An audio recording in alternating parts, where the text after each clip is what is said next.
जिंदगी भर जीने का गुजारा तुमने दिया है, मुझे अपनों से बढ़कर सहारा तुमने दिया है। जिंदगी भर जीने का गुजारा तुमने दिया है। कर दो कृपा बाबा, ओ कर दो कृपा बाबा, आए दरबार है। तू ही नाम कमाई, तू ही बचनार है। तू ही नाम कमाई, तू ही बचनार है। तू ही मेरे नाम कमाई, तू ही बचनार है। तू ही मेरे नाम कमाई, तू ही बचनार है।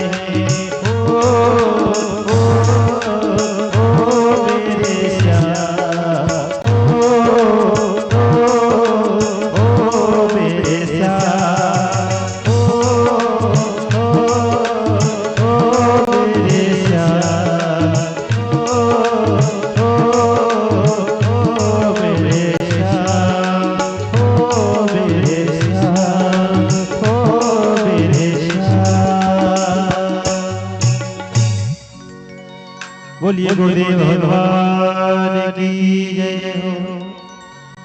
बोलिए व्यास जी महाराज की जय हो। सभी भक्तों से पुनः निवेदन कि परम पूज्य महाराज श्री का आगमन हो चुका है। महाराज श्री मंचर सिर सिर के हैं। आप सभी निवेदन है कि अति शीघ्र कथा पाठ उपस्थित हो और परम पूज्य महाराज श्री के मुखारबिंद से जो अमृतमय कथा वर्षा हो उसका रसपान कर आप सभी अपने इस मानव जीवन को धन्य बनाएं। जय जय श्री सीताराम, जय जय श्री सीताराम, जय जय श्री सीताराम। शुभ नारायण नारायण नारायण। भागवत भगवान की आप शम नगरवासी, क्षेत्रवासी, ग्रामवासी भगवत भक्तों को एक बार अवगत कराया जाता है कि आपके नगर क्षेत्र में आयोजित सप्ताह यानी कि चतुर्थ सत्र का प्रारंभ चल रहा है। पूज्य महाराज मंचन सिंह हो चुके हैं। मुख्य जमान श्री प्राण पुरुषोत्तम भगवान के पूजन एवं व्यास पूजन हेतु मंच पर आ चुके हैं। कुछ क्षणों के उपरांत बड़ी सरस मधुर अमृतमय कथा का प्रवाह प्रारंभ होगा, जिसका पूर्ण लाभ उठाने के लिए आप भक्त शीघ्र अपने कार्य को यथावत विराम देते हुए प्रभु के पावन अनुवादों को श्रवण करने हेतु कथा पंडाल में पहुंचे। पूज्य महाराज के मुखारबिंद से प्रभु के अमृतमय गुणानुवादों को श्रवण कर अपने जीवन कृतार्थ करें, धन्य बनाएं। आइए सर्वप्रथम श्री प्राण पुरुषोत्तम भगवान का पूजन, श्री व्यास जी का पूजन, तदुपरांत प्रारंभिक आरती, उसके पश्चात अमृतमय गुणानुवादों का लाभ समस्त कराया जाएगा। आप सभी शीघ्र दें।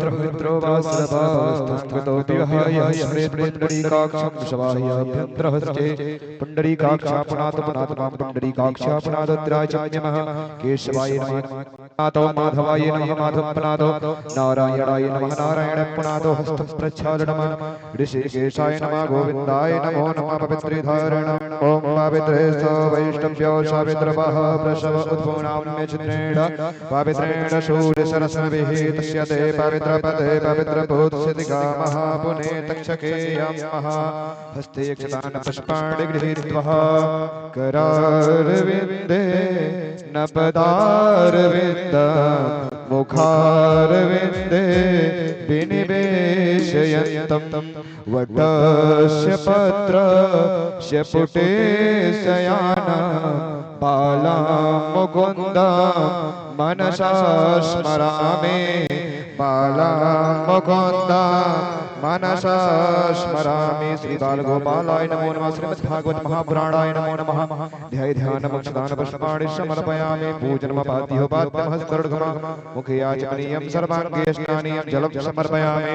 सर्वोपचारार्थे गन्धाक्षत पुष्पाणि समर्पयामि। धूपं दीपं जलेन मण्डलं गुरुता विधाय ओम धूर्वधूर्वन्तं ध्रुवतं ज्योतिषं धूर्वदितं धूर्वयं वयं धूर्वावः देवानामस्ति मनिस्तमगं सनिस्तमं प्रविष्टमं ध्रुवं देवभूतमं माघ्रापयामि धूपान्ते आचमनीयं जलं दीपमा ॐ चन्द्रमा मनसोर्जातृतचोः शौर्यो अजायत श्रोत्राद्वाय च प्राणस्य मुखात्मनीरजायत हस्तप्रक्षालनमाचमनीयं जलम् अधनैवेद्यमा ॐ नाभ्यायासीदन्तर्जगं शीघ्रोर्धौः समवर्ततर्भ्यां भोमृतसा श्रोत्रात् तथा लोकान् अगलपयन्नः नैवेद्यं नैवेद्यामि निभ्रान्ते त्रियाचमनीयं जलमा व्यासपूजनमः व्यासाय विष्णुरूपाय व्यासरूपाय विष्णवे नमो प्रेमनिधये वसिष्ठाय नमो नमः गुरुर्ब्रह्मा गुरुर्विष्णुः गुरुर्देव महेश्वरः गुरुर्साक्षात् परब्रह्म तस्मै श्री गुरवे नमः नमोस्तनन्ताय सहस्रमूर्तये सहस्रपादा शिशरोर्बाहवे सहस्रनाम्ने पुरुषाय शाश्वते सहस्रकोटि युगधारिणे नमः सहस्रकोटि युगधारिणे नमः देवाधीनं जगत् सर्वं मन्त्राधीनं च देवता ते मन्त्रा ब्राह्मणादीनां दशमात्राह्मण देवता सिखा जिसके धरोहर है तिलक से जो अलंकृत है चमकता भाल दिन कर सा जो अपराधों से वंचित है जो शंभु सा विनाशी है जो विष्णु सा हृदय कोमल जिसमें तेज ब्रह्मा का वो ब्राह्मण सर्ववंदित है जिसमें तेज ब्रह्मा का वो ब्राह्मण सर्ववंदित है आराग्यम जलेन मंडलम गुरुता विधाय सभी भक्त अपने अपने स्थान पे खड़े हो जाएं यथा चक्रायथो विष्णुत्रैलोक्यं परिरक्षते एवं मण्डलतोऽयन्तो सर्वभूतानि रक्षतः ॐ मिदगङ्घविः प्रजननं मे अस्तु तस्वीरगं सर्वमण्डलं संस्थाय आत्मसानि प्रजासानि पशुसानि लोकशासनभयसानिः अग्नेः प्रजां बहुरां मे गरुर्वन्नं पययुरेतो अस्मात् सुधत्सा श्री भागवत भगवान की है आरती पापियों को पाप से है तारती श्री भागवत भगवान की है आरती पापियों को पाप से है तारती श्री भागवत भगवान की है आरती पापियों को पाप से है तारती श्री भागवत भगवान की है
यह दुख हरणी यह दुख हरणी दुख हरणी यह सुख करनी यह दुख हरणी दुख हरणी दुख हरणी श्री मधुसूदन की आरती पापियों को पाप से है तारती श्री भागवत भगवान की है आरती पापियों को पाप से है तारती भागवत भगवान की है आरती पापियों को पाप से है तारती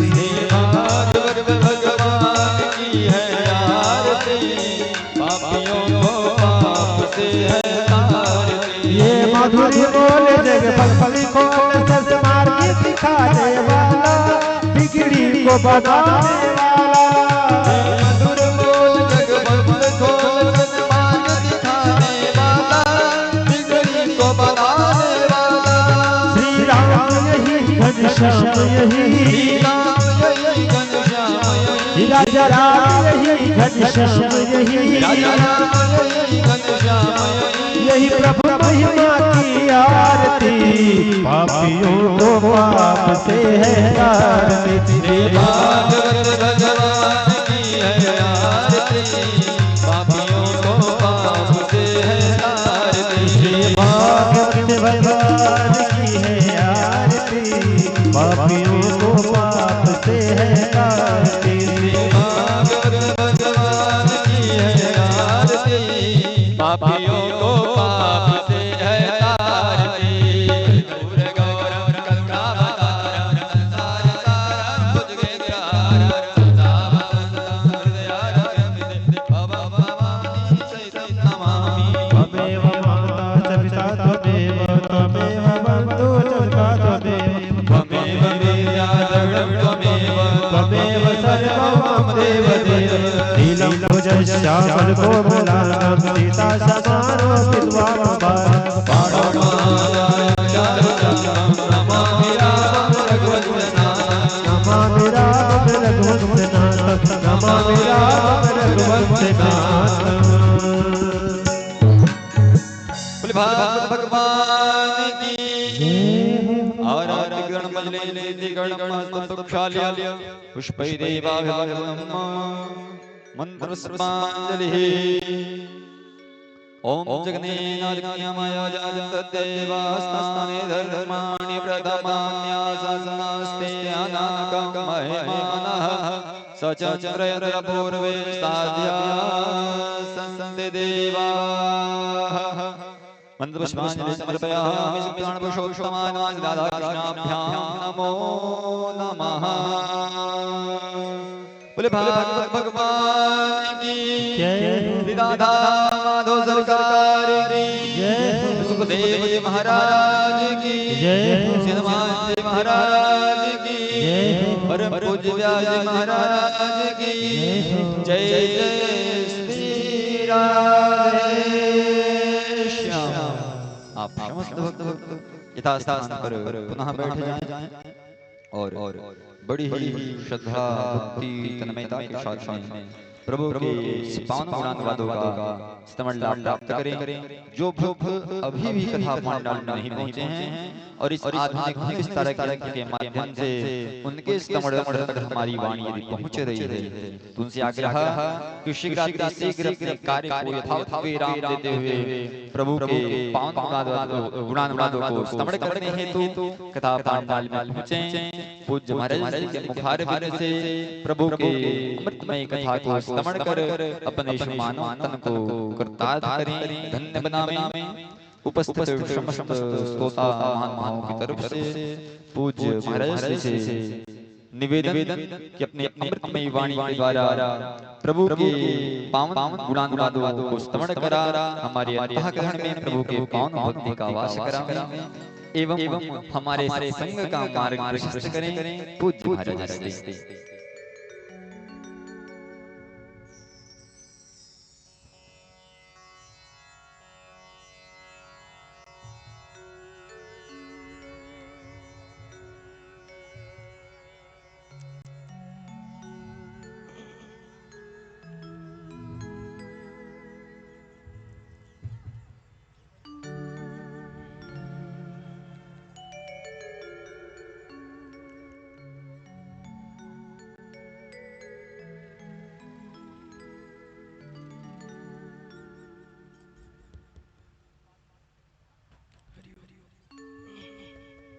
हरि ओम हरि ओम हरि ओम हरि ओम हरि ओम हरि ओम हरि ओम श्री राधा श्री राधा हरि ओम नारायण नारायण हरि ओम हरि ओम ठीक है हरि ओम हरि ओम हरि ओम हरि ओम हरि ओम नमो नारायण जय जय श्री राम जय श्री राम जय जय श्री राम। जय श्री राम, जय जय श्री राम, जय श्री राम, जय जय श्री राम।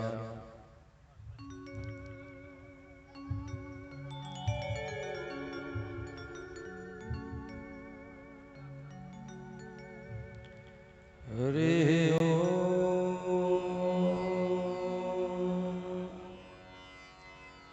स्वस्ति श्री गणेशाय नमः। श्री सरस्वत्यै नमः। श्री मातृपितृचरणकमलेभ्यो नमः। श्री वेद पुरुषाय नमः। मंगलम भगवान विष्णु, मंगलम गरुड़ध्वज, मंगलम पुंडरीकाक्ष, मंगलायतनो हरे। वक्रतुंड महाकाय, कोटि सूर्य समप्रभ, निर्विघ्नं कुरु मे देव, सर्वकार्येषु सर्वदा। बंशी विभूषित करान, नवनीरदावा, पीताम्बरधरुडबिम्बफला धरोष्ठा। पूर्णेन्दुसुन्दरमुखा दरविन्दनेत्रा। कृष्णात् परं किमपि तत्त्वमहं न जाने। ध्येयं सदा परिभवग्नमभीष्टदोहं, तीर्थास्पदं शिवविरञ्चिनुतं शरण्यम्। भृत्यार्तिहं प्रणतपालभवादिभूतं, वन्दे महापुरुषते चरणारविन्दम्।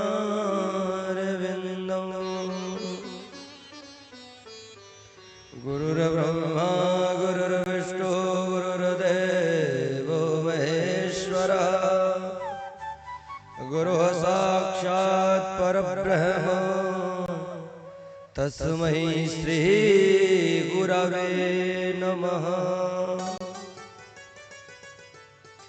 अखण्डमण्डलाकारं व्याप्तं येन चराचरं, तत्पदं दर्शितं येन, तस्मै श्री गुरवे नमः। अतुलित बलधामं हेमशैलावदेहं, धनुजवन कृशानुं ज्ञानिनामाग्रगण्यं, सकलगुणनिधानं वानराणामधीशं, रघुपति प्रिय भगतं वात जातं नमामि। यं प्रव्रजन्तमनुपेतमपेतकृत्यं, द्वैपायनो विरहकातरया जुहाव। पुत्रेति तन्मयतया तरवोऽभिनेदुस्तं सर्वभूतहृदयं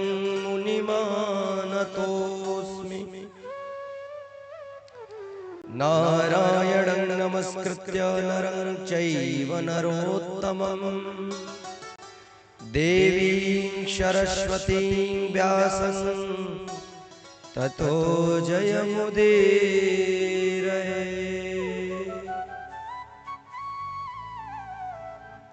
जय जय श्री राधारमण जय जय नवल किशोर जय गोपी चित चोर प्रभु जय जय माखन चोर। श्री राधे मेरे स्वामिनी और मैं राधे जुगदास जन्म जन्म मोहि दीजियो श्री वृंदावन को आस। भक्ति भक्त भगवंत गुरु चतुर नाम बपुए इनके पद वंदन किए नौ सही विघ्न यने। इनके पद वंदन किए नौ सही विघ्न यने। श्री वृंदावन बिहारी लाल की, श्री राधा रानी सरकार की, श्रीमद्भागवत महापुराण की, श्री सुखदेव मुनि की, श्री वेद व्यास भगवान की, वृंदावन बिहारी लाल की, अनंत बलवंत हनुमंत लाल की, श्री राघवेंद्र सरकार की, जगत जननी मां जगदम्बा की, धर्म की अधर्म का प्राणियों में विश्व का गो माता की, सत्य सनातन वैदिक हिंदू धर्म की, श्रीमदाचार्य जगत गुरु श्री शंकराचार्य भगवान की, धर्म सम्राट स्वामी श्री करपात्री जी महाराज की, अपने अपने गुरुदेव भगवान की, संत भगवान की, तो जय जय श्री राधे।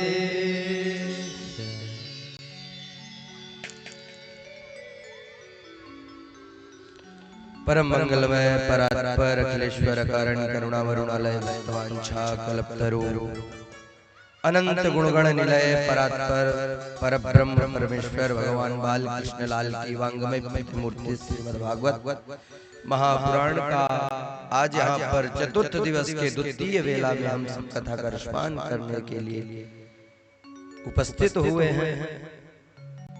इस कथा के संकल्पक यजमान संकल्पक परीक्षित श्री स्वनाम धन्य अमरनाथ मिश्रा जी शपथनी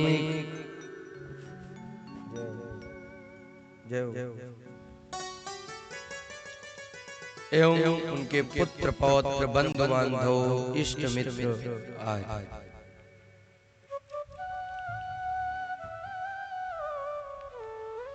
कथा के मंदाकिनी में प्रवेश करने से पूर्व कुछ क्षण हम भगवान नाम संकीर्तन का आश्रय लेकर के तत्पश्चात कथा मंदाकिनी में हम प्रवेश करेंगे।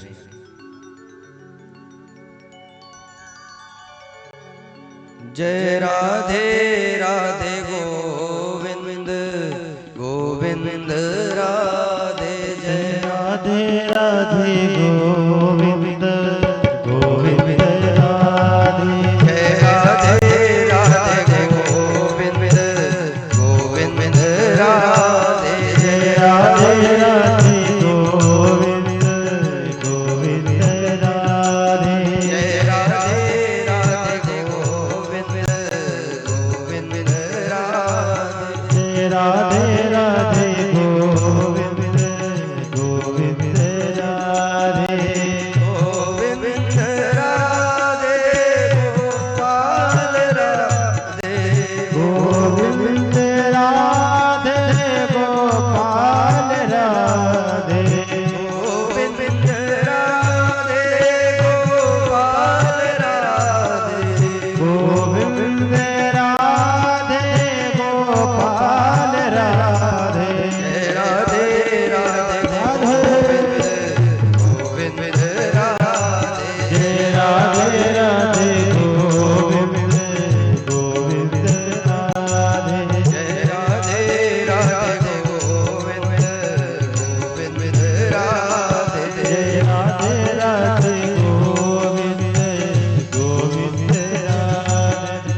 राधे गोविंद भगवान की आज के आनंद की।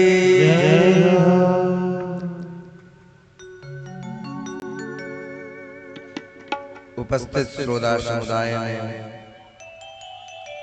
सुदूर ग्रामीण अंचलों से पधारे हुए हमारे पुरुष वर्ग, हमारे अभिभावक के रूप में यहाँ पर उपस्थित श्री सदाशिव शुक्ला जी एवं श्री पंडित जी, अन्य लोग एवं क्षत्रियों के पद का अनुगमन करने वाली हमारी प्यारी प्यारी माताएं बहनें एवं इस सजाए हुए पुष्प वाटिका में लहलहाते हुए हमारे नन्हे मुन्ने बच्चे,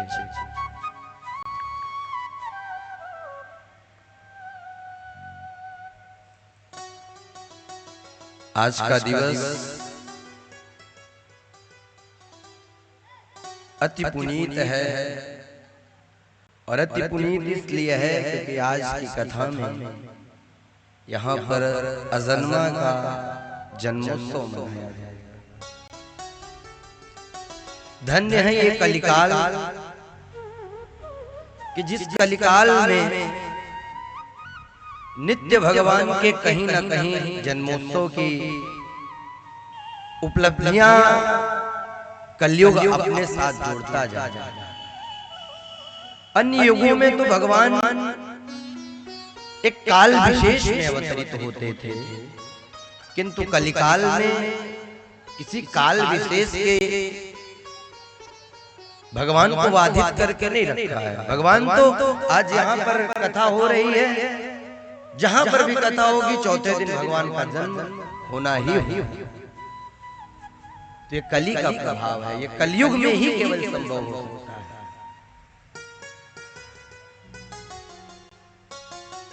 तो आइए अब हम सब अपने मन मस्तिष्क को एकाग्र करके कथा प्रसंग की ओर चले।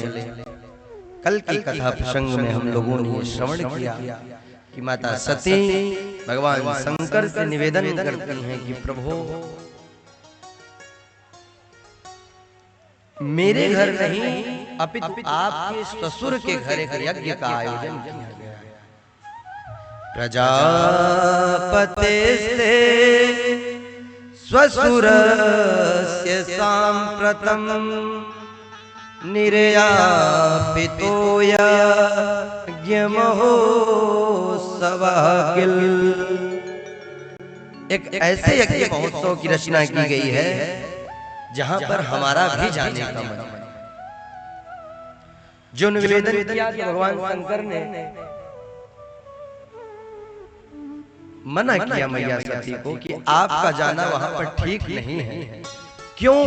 क्योंकि आपके पिता का द्वेष मेरे साथ है, इसलिए आपके साथ भी द्वेष है, इसलिए आपका वहां जाना उचित नहीं है। मैया सती ने कहा नहीं नहीं, हमारे पिता के घर निमंत्रण है तो मैं तो अवश्य जाऊंगी। भगवान शंकर ने कहा यदि आप नहीं मान रहे तो आप जा सकते हैं। मैया सती वहां से उठी और उठ करके कहती हुई कुछ दूर बाहर जाएं और फिर वापस लौट करके चली आए, फिर जाएं बाहर और फिर वापस लौट करके आ जाए। इस प्रकार से कई बार उन्होंने किया। एक बार मन में विचार कर लिया कि नहीं हमें जाना ही है, तो माता सती वहां से चल पड़ी अपने पिता के भवन के लिए। कुछ देर वापस जब मां सती नहीं आई तो भगवान शंकर ने अपने गणों को आदेश दिया कि जाइए पूरे प्रोटोकॉल के साथ मैया सती को लेकर के उनके पिता के घर पहुंचिए। नंदीश्वर आदि जितने भी भगवान शंकर के गण थे सब माता सती को लेकर के जहां पर यज्ञ हो रहा था कनकल क्षेत्र में, वहां माता सती के साथ पहुंचे। जिस समय माता सती उस यज्ञ भवन में पहुंचती हैं, यज्ञ मंडप में पहुंचती हैं, तो सर्वप्रथम जाकर के यज्ञ के देवताओं को प्रणाम करती हैं। चारों तरफ दृष्टि डाल करके देखती हैं तो कहीं पर शंभु का भाग नहीं दिखा, और जो भगवान शंकर का भाग नहीं दिखा तो मैया सती एकदम से रुष्ट हो गई और अपने पिता से मिलने के लिए चल पड़ी। तो पिता तो उनके मिले नहीं, किंतु उनकी बहनें जो और आई थी उनसे उनकी मुलाकात हो गई।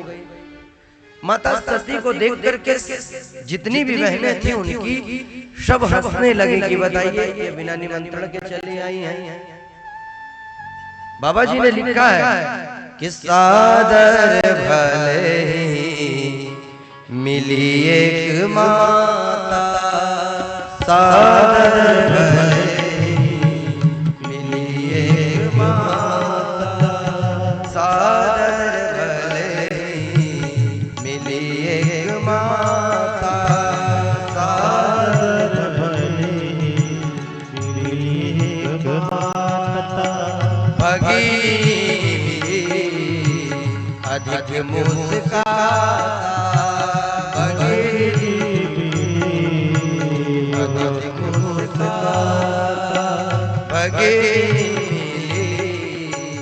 अधिक मुस्काता, अधिक मुस्काता।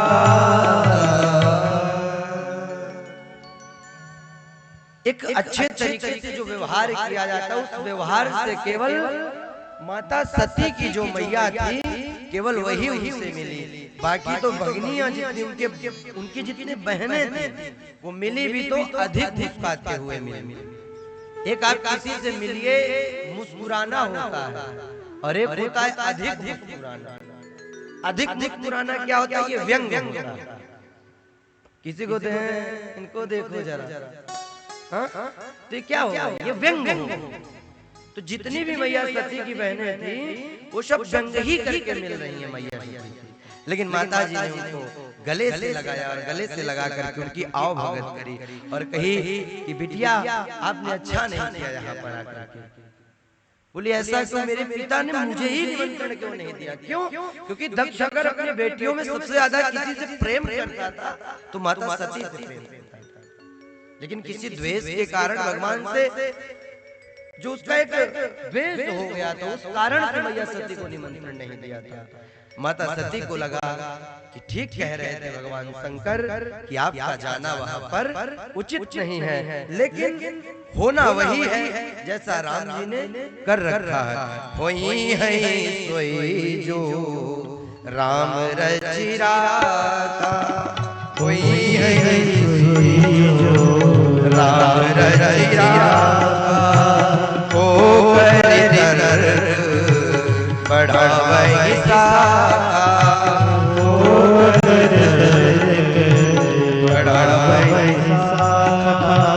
श्री राम जय राम जय जय राम, श्री राम जय राम जय जय राम।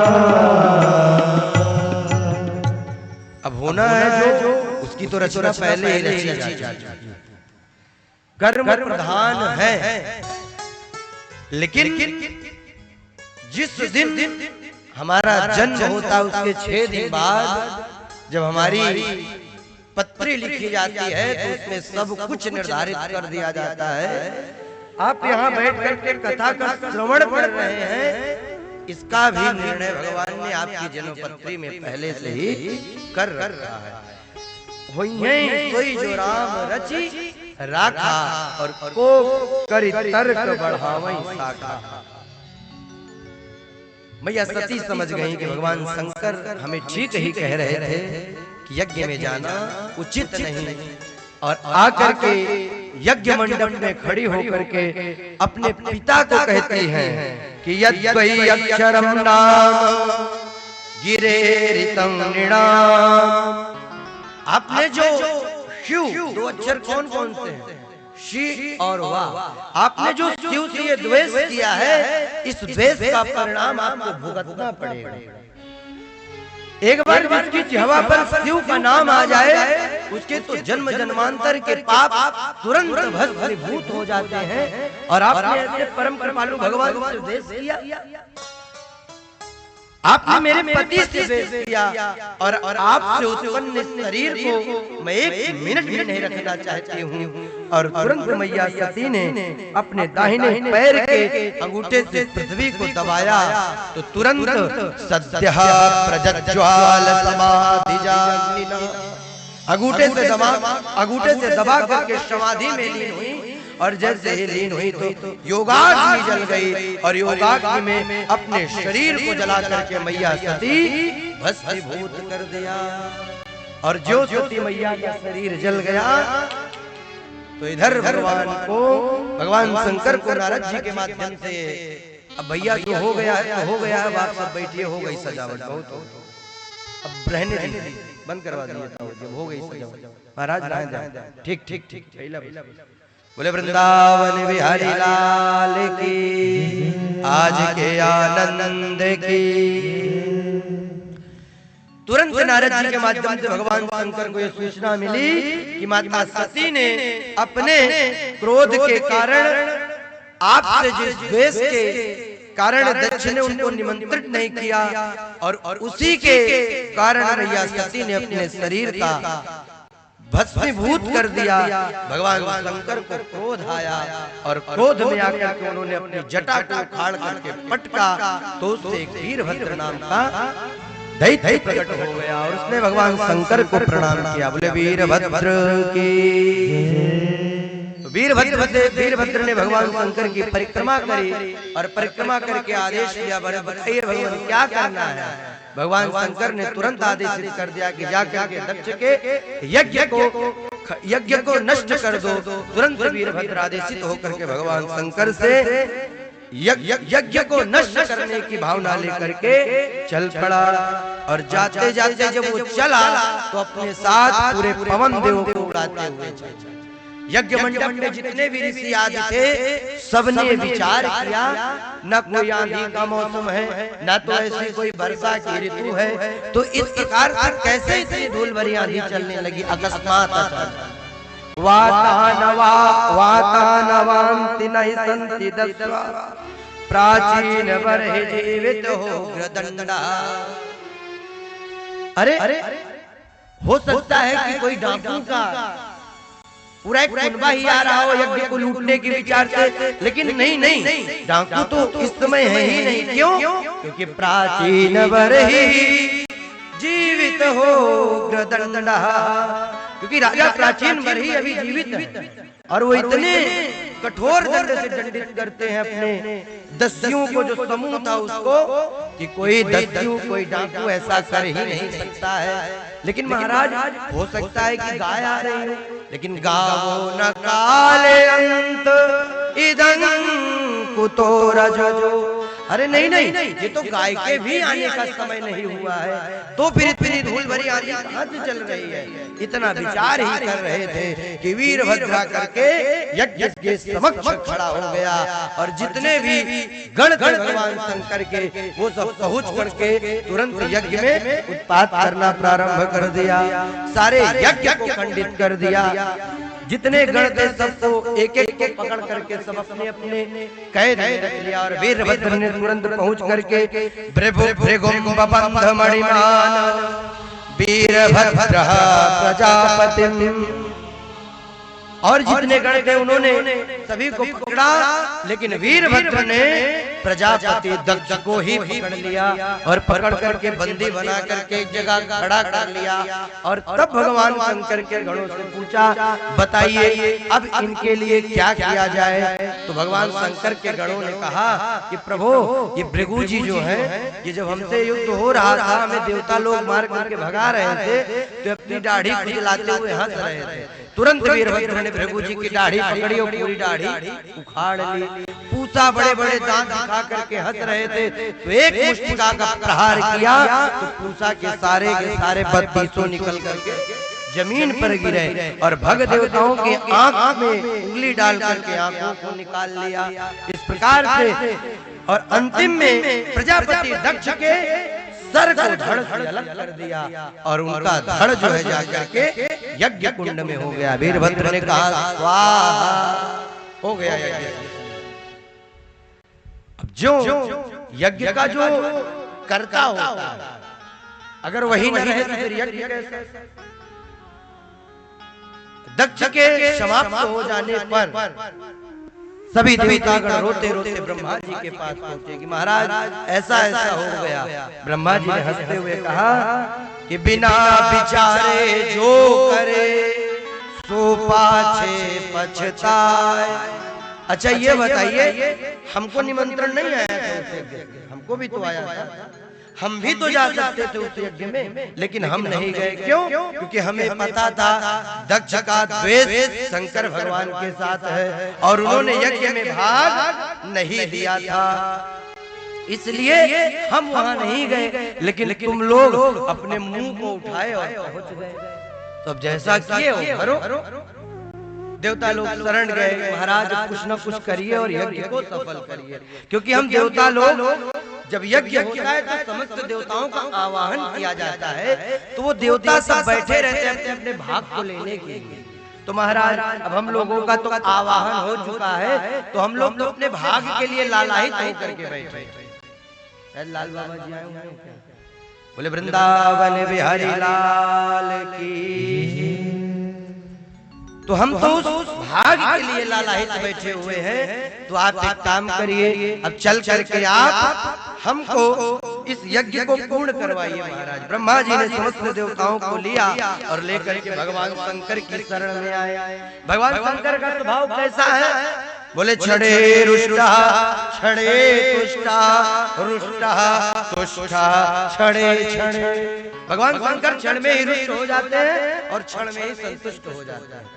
कोई एक 3 पत्री का बिल्वपत्र चढ़ा दे तो भगवान शंकर उससे भी प्रसन्न हो जाते हैं। कोई एक लोटा जल उड़ेल दे तो भगवान शंकर उससे भी प्रसन्न हो जाते हैं। और कोई भगवान शंकर के खोपड़िया चढ़ के उनके घंटों चुराने लगता है तो भगवान शंकर उड़े प्रसन्न हो जाते हैं।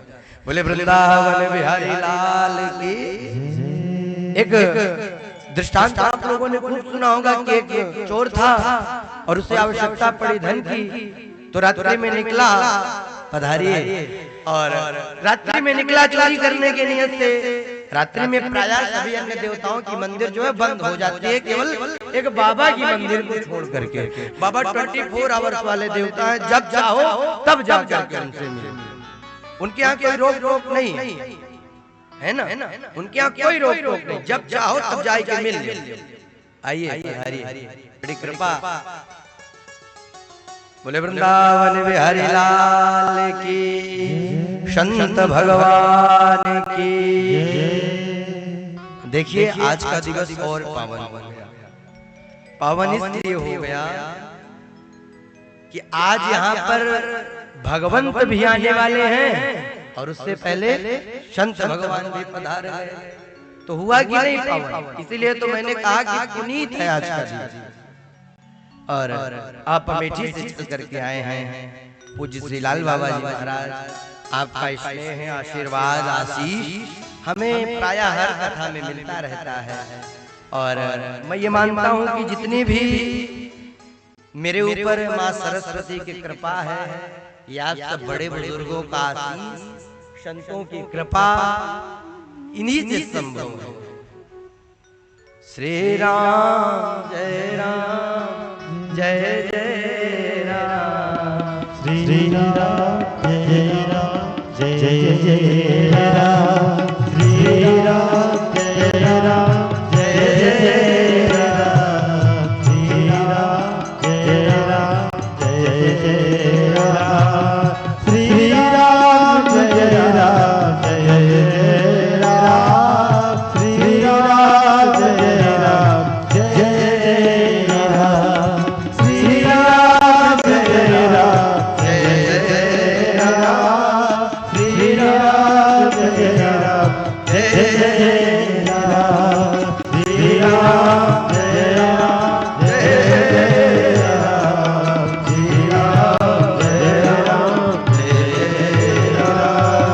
श्री राम जय राम जय जय राम, श्री राम जय राम जय जय राम, श्री राम जय राम जय जय राम। बोले श्री कृष्ण भगवान की। तो भगवान शंकर के पास जब पहुंचे तो मैंने बताया कि जब वो चोर गया चोरी करने के लिए तो उसे कोई और देवता का मंदिर तो खुला मिला नहीं, केवल और केवल भगवान शंकर का खुला हुआ मिला। तो पहुंचा और भगवान शंकर के मंदिर में गर्भगृह में कुछ और रहता भी नहीं, केवल 1 घंटा रहता है, और बहुत ज्यादा हुआ तो उसी सावन भादों में जो है एक घड़ा लगा देते, ऊपर केवल इतने रहता है, बाकी बाबा अकेले विराजमान रहते हैं। तो जब चोर ने देखा कुछ है ही नहीं है तो 1 घंटा दिखाई पड़ा, तो जब घंटे को खोलने की कोशिश करने लगा तो वहां तक उसकी पहुंच से दूर था। तो उसने कहा भगवान आप हमें माफ करिएगा, और पिंडी पर ही खड़ा होकर के उसने चोरी कर ली। लेकिन जैसे ही वो चढ़ा भगवान शंकर प्रकट हो गए। अरे धन्य है रे तू, लोग हमें ला करके बिल्वपत्र जल चढ़ाते हैं, तू पहला ऐसा व्यक्ति मिला जिसने अपने आप को पूर्ण समर्पित मुझे कर दिया। इसलिए कह रहे हैं छड़े रुष्टा छड़े रुष्टा रुष्टा तुष्टा छड़े छड़े, तुरंत प्रसन्न और तुरंत नाराज। भगवान शंकर ने कहा कि ठीक है, आप लोगों ने जो किया वो तो ठीक है, लेकिन अगर मेरा भाग नहीं दिया था तो अन्य देवता क्यों गए? ब्रह्मा जी ने समझाया कि देव आप तो समझ रहे हैं। भगवान शंकर मान गए। वहीं पर भृगु ऋषि विचार करने लगे कुछ बोलने का। तो उनका स्वभाव था कि बिना दाढ़ी खुजलाए कुछ बोलते नहीं, तो दाढ़ी में जो हाथ लगाया तो दाढ़ी नहीं, तो बोले क्या? तो ब्रह्मा जी ने कहा आप कृपा करिए, भृगु ऋषि के इनके पुनः दाढ़ी को वापस कर दिए। भगवान शंकर ने कहा ठीक है, भृगु ऋषि को पुनः दाढ़ी आ गई, और जिन देवताओं की अक्षों को निकाला था उन्हें मित्र देवता की आंखों से देखने का आशीर्वाद दिया। और वहां से जब आशीर्वाद दे दिया तो भगवान ब्रह्मा जी ने कहा कि अब चल करके आप यज्ञ में पधारिए और उस यज्ञ को भी सफल बनाइए। भगवान शंकर यज्ञ में उपस्थित हुए और देखा तो दक्ष का शरीर एक तरफ पड़ा हुआ था और धड़ जो है वो यज्ञ कुंड में स्वाहा हो रहा था। अब भगवान शंकर से सभी ने निवेदन किया कि भगवान यज्ञ का करता ही नहीं रहेगा तो यज्ञ सफल कैसे होगा? वहीं पर भगवान नारायण भी प्रकट हो गए। भगवान नारायण को देख करके भगवान शंकर ने प्रणाम किया। तब नारायण ने कहा कि प्रभु इस यज्ञ को सफल करिए। तब भगवान शंकर ने दक्ष को बकरे का मुख लगा करके उनको पुनः जीवित कर दिया। और इस प्रकार से जब लगा करके सर जीवित किया तो तुरंत दक्ष खड़ा होकर के स्तुति करने लगा कि भूयानुअग्रा भवतो कृतो में दंडस्वया मयि भृतो यद्यपि प्रलब्धा ना ब्रह्म बंधुश्चाम भगवन्नवज्ञा तुभ्यं हरेश कुतैवधितव्रतेषु। हे प्रभु, आपने हम पर बहुत अनुग्रह करी। क्यों? क्योंकि जिस पर आपका प्रेम होगा आप उसे ही डांट सकते हैं, उसे ही समझा सकते हैं। मान लीजिए आप कहीं से जा रहे हो, रास्ते में कुछ बच्चे खेल रहे हो और उद्दंडता करते हुए खेल रहे हो, लेकिन उस सभा में आपका बच्चा ना हो तो आप कुछ कहेंगे नहीं, आप निकल जाएंगे। लेकिन यदि उस सभा में आपका बच्चा हो तो आप तुरंत वहां पर रुकेंगे और अपने बच्चे को वहां से एक चपाट लगाएंगे, अपने बच्चे को एक चपाट लगाएंगे और वहां से भगा देंगे कि जाओ यहाँ से, ठीक नहीं। उसी प्रकार से प्रभु भूयान अनुग्रह भवतो कृतो में, आपने ये जो अनुग्रह किया है ये जरूर आपका मेरे पे इतना प्रेम है, इसीलिए आपने ये इतनी बड़ी कृपा करी है। और ऐसा कह करके दक्ष ने खूब स्तुति गाई। तब से लेकर के आज तक जब भगवान शंकर के मंदिर में कोई जाता है तो जा करके जब कहता है बम बम बम बम, तो भगवान शंकर अति प्रसन्न हो जाते हैं। भगवान को इसलिए ज्यादा प्रिय है कि भगवान के ससुर भी यही करके भगवान की स्तुति किए थे। बोलिए शंकर भगवान की। बोले महाराज, जितना भी यज्ञ का बचा हुआ भाग होगा वो सारा का सारा शिव भगवान को समर्पित कर दिया जाएगा। और तब से लेकर के आज से जो यज्ञ का बचा हुआ भाग होता है वो केवल और केवल शिव के हिस्से में जाएगा। यज्ञ पूर्ण हुआ, सफल हुआ। आगे ये तो हो गया उत्तानपाद के 3 पुत्रियों का वर्णन। आगे अब हम मनु महाराज के 3 पुत्रियों का वर्णन मैंने आपको सुनाया, अब उनके पुत्रों का वर्णन सुनिए। प्रथम उत्तानपाद के चरित्र को कह करके राजर्षि परीक्षित को भगवान शुकदेव जी ने सुनाया कि जाए उत्तानपादस्य सुनीतिः सुरचितयो सुरुचिः प्रेयसे पत्यो नेतराय सुतो ध्रुवा। जाए उत्तानपादस्य सुनीतिः सुरुचिस्तयो। ध्यान देने योग्य बात है कि उत्तानपाद किसे कहते हैं। उत ऊर्ध्वौ पादौ यस्य सः उत्तानपादः। प्रत्येक जीव जब मां के गर्भ में रहता है तो सभी हम उत्तानपाद ही हैं। हमारा सर नीचे की ओर होता है मां के गर्भ में और पैर ऊपर की ओर होता है, इसलिए मां के गर्भ में सभी जीव उत्तानपाद ही हैं। और सभी जीवों की, सभी जीव माता की 2 पत्नियां कौन कौन सी? सुनीति और सुरुचि। सुनीति के पुत्र ध्रुव हुए और सुरुचि के पुत्र उत्तम। नीति कहती है कि सिद्धांत से चलिए, तो हो सकता है कि नीति पर चलने पर आपको कठिनाई आवे, लेकिन उसका फल कैसा होगा? उसका फल ऐसा होगा कि वो अमर हो जाएगा। सुनीति का जो फल होगा वो तब से लेकर के आज तक ध्रुव तारा के रूप में फलित हो रहा है। लेकिन सुरुचि का जो फल होगा तो उत्तम, लेकिन वो होगा एकदम निकृष्टतम। उसका कर्म कैसा होगा? एकदम निकृष्टतम। तो जीव माता की 2 पत्नियां सुनीति और सुरुचि। नीति कहती है सिद्धांत के हिसाब से चलिए, रुचि कहती है अपने मत्यानुसार चलिए। लेकिन हम आपको नीति के अनुसार चलना चाहिए, क्योंकि यदि हम नीति के अनुसार चलेंगे तो हमें अविचल पद की प्राप्ति होगी और हमारे कुल का भी तरण कारण हो जाएगा। राजा उत्तानपाद की सुनीति सुरुचि पत्नी थी। सुरुचि को ले आने के बाद उत्तानपाद ने सुनीति का त्याग कर दिया।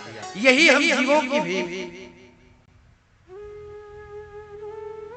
इच्छा रहती है कि जब अपने अनुसार हम काम करने लगते हैं, अपने मतों के अनुसार कार्य करने लगते हैं, तो नीति को त्याग कर देते हैं। यही राजा माता सुनीति का त्याग कर दिया। उस समय माता सुनीति सगर्भा पास में ही जंगल में रह करके माता सुनीति रह निवास करने लगी। इधर कुछ काल बीतने पर माता सुनीति ने एक सुंदर पुत्र को जन्म दिया, जिसका नाम उन्होंने ध्रुव रखा। और कुछ काल बीतने पर सूरज ने भी एक पुत्र को जन्म दिया, जिसका नाम उत्तम रखा। एक दिन की बात है, ध्रुव जी खेलते खेलते अपने पिता के पास पहुंच गए राजभवन में। उस समय उत्तान पाद राज्य सिंहासन पर सिंहासनारूढ़ थे। जो देखा कि हमारा पुत्र चला आ रहा है, तो उसको किलोल करने के लिए अपनी गोदी में लेने के लिए हाथ को बढ़ाया, लेकिन तुरंत सुरुचि ने आकर के रोक दिया और कहा, ये राज सिंहासन पर बैठने का अधिकारी नहीं है। ध्रुव जी सोचने लगे कि मैं कैसे नहीं, क्या ये मेरे पिता नहीं? तो सुरुचि ने कहा कि यदि तुझे इस राज सिंहासन पर बैठने की इच्छा है, तो तुझे एक काम करना पड़ेगा। क्या? जितना ज्यादा आवश्यक इनका पिता होना आवश्यक है, उससे कहीं ज्यादा मेरी माता होना तेरे लिए आवश्यक है। तब तू इस राज सिंहासन का अधिकारी हो पाएगा, अन्यथा इस राज सिंहासन का अधिकार तुझे नहीं प्राप्त होगा। हाँ, अब तो तुझे मिल नहीं सकता है, और अगर इतना ही राज सिंहासन पर बैठने की इच्छा है, तो एक काम कर। क्या कर? कि तपसाराध्य पुरुषम तस्यैवानुग्रहेण में और गर्भे त्वं साधयात्मानं यदीक्षसि नृपासनं। यदि निपासन की इच्छा है तुझे, एक काम कर। क्या करना पड़ेगा? बोले तपसाराध्य, तपस्या करना पड़ेगा। और तपस्या करने के बाद जब नारायण प्रकट हो जाएं, तब उनसे यही मांगना कि मेरा जन्म माँ सुरुचि के गर्भ से हो जाए। अब यहाँ पर माँ सुरुचि ने एक भूल कर दी। अपने गर्भ से भी अपने गर्भ से छोटा भगवान को बता रहे हैं, अपने गर्भ को बड़ा बता रहे हैं कि यदि नारायण की तपस्या कर, और तपस्या से जब नारायण प्रकट हो जाए, तो उनसे केवल एक चीज मांगना कि मेरा जन्म सुरुचि मैया के गर्भ से हो जाए। तो गलती किया कि नहीं? अब ध्रुव जी विचार करने लगे कि ऐसा क्या करूं। तुरंत रुदन करना प्रारंभ कर दिया ध्रुव जी महाराज, और रोते रोते अपने मैया के पास आए। जो माता सुनीति ने देखा कि ध्रुव जी महाराज रो रहे हैं, किसी अन्य बालक को सूचना मिली कि मैया सुरुचि ने इनको इस तरीके से कहा, तो जैसे ही देखा तो ध्रुव जी महाराज को जब पता लगा कि मेरी मैया जान गई, तो और तेजी से रुदन करना प्रारंभ कर दिया। मातु सपत्न्या साधुरे विद्या स्वसन रुषा दंड हतो यताई हित्वामि संतम पितरं सन्नवाचं जगाम मातुः प्ररुदन सकासम्। मातु सपत्न्या सदुरदुर विद्या, जैसे सोते हुए सर पर किसी ने दंड प्रहार कर दिया हो और सर को क्रोध में भर भर के उठता है, उसी प्रकार से जोर जोर से श्वास ध्रुव जी महाराज लेना प्रारंभ कर दिए। तो मैया ने उन्हें समझाया। ध्रुव जी महाराज ने कहा कि माँ, मैं अगर आपके गर्भ से सच्चे में आपके गर्भ से मैंने जन्म लिया होगा, तो मैं माँ सुरुचि के एक एक वचन का बदला लेकर के मानूंगा। तुरंत माता सुनीति ने अपने पुत्र के मुख पर हाथ रख दिया और कहा, मां मंगलम तात परे सुमंता भुंक्ते जना यत पर दुख दस्तत। नहीं बेटा, कभी भी किसी के अमंगल की कामना नहीं करना चाहिए। क्यों? यदि हम जिसके अमंगल की कामना करेंगे, प्रभु हमारा ही अमंगल कर देंगे। आप जिसके लिए गड्ढा खोदने का प्रयत्न करेंगे, भगवान ऐसा गड्ढा खोद देंगे कि आप एक मांगेंगे तो पड़ोसी, अगर आपको चाहिए एक, दो हो जाए तो पड़ोसियों को चारों मिल सकता है। उसी प्रकार से यदि आप किसी को गड्ढा खोदने का प्रयत्न करेंगे तो परमात्मा आपको ऐसे गड्ढे में डाल देगा कि आप वहां से निकल नहीं सकते हैं। धन्य है माता सुनीति जिन्होंने अपने पुत्र को बाल्यकाल में ऐसी शिक्षा प्रदान कर दी कि अमंगल की कामना किसी की नहीं करना चाहिए। और यदि मुझे उसने कहा कि आप दुर्भागा के गर्भ से आपने जन्म लिया है तो सत्यं रुच्या विहितम भवान यद दुर्भगाया उदरे गृहीता। तो मैं तुझे जन्म दे रही हूँ, अगर तेरे में सामर्थ्य है तो जा। मैं तो कभी तेरे को तेरे सच्चे पिता की प्राप्ति नहीं बता सकी, नाम नहीं बता सकी। धन्य है मैं सुरुचि जिसने तुझे उस परम पिता का पता बता दिया, वो तो तेरे लिए और तेरी सगी माता हो गई। धन्य है उमा जिसने तुझे परम पिता का रास्ता दिखा दिया। बेटा तुझे जाना है तो अभी चला जा। अगर नारायण की तपस्या करने के लिए जाना है तो तुरंत तैयार हो, तुरंत निकल जा और जा करके नारायण की आराधना कर और भगवान के परम को प्राप्त कर। ध्रुव जी महाराज अपनी मां से आदेशित होकर के और तुरंत निकल पड़े। कहां? वन में तपस्या करने के लिए चले जा रहे ध्रुव जी महाराज। और जाते जाते रास्ते में उन्हें नारद जी मिले। क्यों? क्योंकि नारद जी जब तक मिलते नहीं है किसी को तब तक भगवंत किसी को मिल नहीं पाते। प्रमाण बोले चाहे प्रहलाद को मिले हो भगवान नारद जी तो भगवान को प्रकट होना पड़ा उसकी रक्षा के लिए। चाहे ध्रुव को देख लीजिए, ध्रुव को जब नारद जी मिले तभी जाकर के वन में जब तपस्या किए तब भगवान स्वयं देखने के लिए आए कि ऐसा कौन सा भक्त मेरा है जो इतनी तपस्या में रहता है कि समस्त वायुमंडल के ही हवा को खींच करके अपनी ओर समाहित कर लिया। ऐसा नहीं लिखा कि भगवान दर्शन देने के लिए आ रहे हैं, भगवान दर्शन करने के लिए ध्रुव जी महाराज का आए थे। तो चले जा रहे थे, रास्ते में नारद जी मिले। जो नारद जी महाराज को ध्रुव जी ने देखा तो तुरंत लोट होकर के दंडवत कर दी। क्यों? क्योंकि किसी संत को जब कोई व्यक्ति देखे तो तुरंत दौड़ करके उनको प्रणाम करना चाहिए। ये संस्कार माताएं ही अपने बच्चों को प्रदत्त कर सकती हैं, क्योंकि सब तो वही सिखाती हैं। बालक के संस्कार की प्रथम जो जननी होती है उसकी वही जननी होती है जो उसे जन्म देती है। माँ यदि चाहे तो बच्चे को ध्रुव बना दे और माँ यदि चाहे तो बच्चे को उत्तम भी बना करके तैयार कर दे। ये माताओं को चाहिए कि अपने पुत्रों को अच्छी शिक्षा दे, अच्छी दीक्षा दे, अच्छे विचार बताए, अच्छे सुविचार उनके अंदर प्रेषित करे ताकि बच्चे आपके चल करके आगे आपके ही कार्य आवे। ऐसा ना हो कि आप सदैव उनके लिए द्वेष भावना दूसरों के प्रति भरते रहे। अंतिम में चल करके पता लगा कि 2 पुत्र हैं तो पता लगा कि 6 महीने तुम रखो 6 महीने हम। अब पता लगा दोनों न तैयार हुए तब फिर तो खुदे बूढ़ा बूढ़ी बनवे खाए, खुदे पोवे परी। तो इससे बढ़िया यही है कि माताओं अपने बच्चों को खूब बढ़िया शिक्षा दीजिए, खूब बढ़िया उनमें संस्कार रोपित करिए ताकि वो अच्छे से आपकी सेवा कर सके। तुरंत लोट दंडवत होकर के नारद जी को प्रणाम किया। नारद जी उठा करके पूछते हैं ध्रुव जी से, कहाँ जा रहे हो, क्या करने जा रहे हो? बोले जा रहे हैं वन में नारायण की तपस्या करेंगे और नारायण की प्राप्ति करने के लिए जा। नारद जी ने कहा वन में भगवान रहते हैं क्या?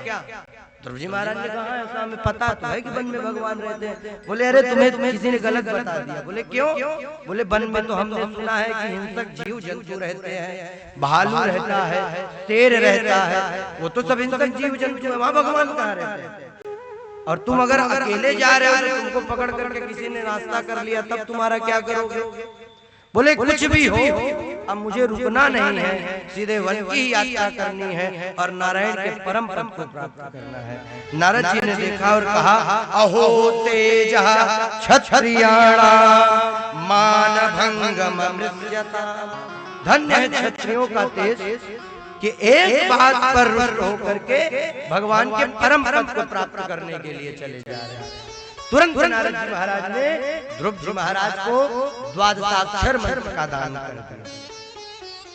द्वादशाक्षर मंत्र का दान करने के बाद द्वादशाक्षर मंत्र नमो भगवते वासुदेवाय ओम इसमें संलग्न रहता है। द्वादशाक्षर भी बना और जितने भी गुप्त रूप से कर्ण में देने वाले मंत्र हैं, उसका उद्घोष जोर से नहीं करना चाहिए। इन सबों का उद्घोष नहीं होना चाहिए, उपांश होना चाहिए, मन में होना चाहिए। इन सबों का जप केवल एक ऐसा मंत्र है जिसका जप हम कीर्तन में भी कर सकते हैं और करमाला में भी कर सकते हैं। कौन सा है? हरे राम राम राम राम राम हरे हरे, हरे राम राम राम राम हरे हरे, हरे राम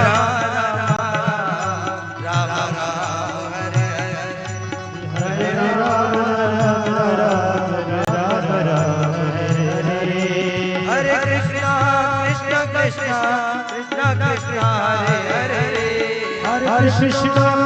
कृष्ण कृष्ण कृष्ण हरे हरे, हरे कृष्णा कृष्ण कृष्ण हरे हरे, हरे कृष्ण कृष्ण कृष्ण हरे हरे, हरे राम राम सीता राम राम राम, हरे राम सीता राम एक केवल यही मंत्र है जिसको गाया भी जा सकता है और जपा भी जा सकता है। हरे राम राम राम हरे हरे, हरे कृष्ण कृष्ण कृष्ण हरे हरे। बाकी जितने भी मंत्र हैं वो सब गुप्त होते हैं और उनको गुप्त रखना भी चाहिए। और जब दीक्षित हो गए नारद जी से ध्रुव जी महाराज, तो अपने जो उनके मन में उम्मीद थी मिलने की भगवान की परम पद को प्राप्त करने के लिए, अब वो और ही बलिष्ठ हो गई शायद, और अपने हृदय में ये भाव लेकर के चल पड़े। कहाँ? सीधे वृंदावन के तट, यमुना के तट पर जा रहे हैं भगवान की प्राप्ति के लिए। उम्मीद है कि दिल को मिले यार सावरा, उम्मीद है कि दिल को मिले यार सावरा, उम्मीद है कि दिल को मिले यार सावरा, उम्मीद है कि दिल को मिले यार सावरा, इस दिल में बस गया है मेरा यार सावरा, इस दिल में बस गया है मेरा प्यार सावरा, इस दिल में बस गया है मेरा यार सावरा, इस दिल में बस गया है मेरा प्यार सावरा।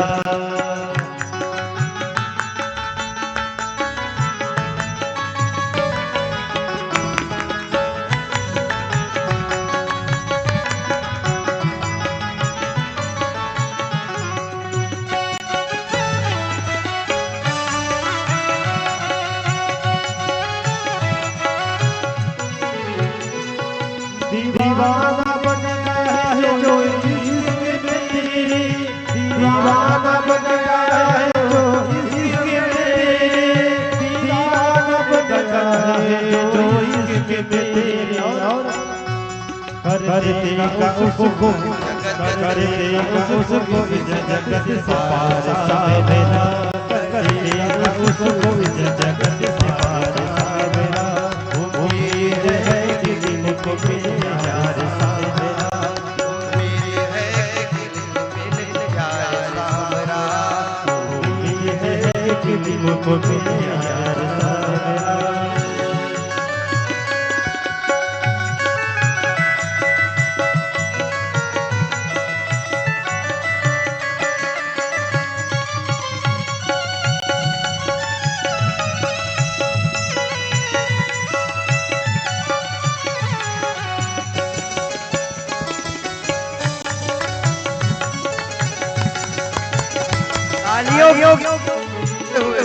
खूटी में रख दिया है अपना हुनर वजूद सब, खूटी में रख दिया है अपना हुनर वजूद,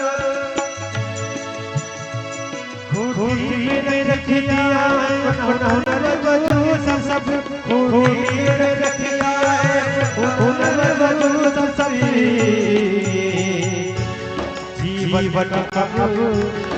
जीवन का समान मेरा भार सावरा, जीवन का समान मेरा भार सावरा, उम्मीद है कि दिल को मिले यार सावरा, उम्मीद है कि दिल को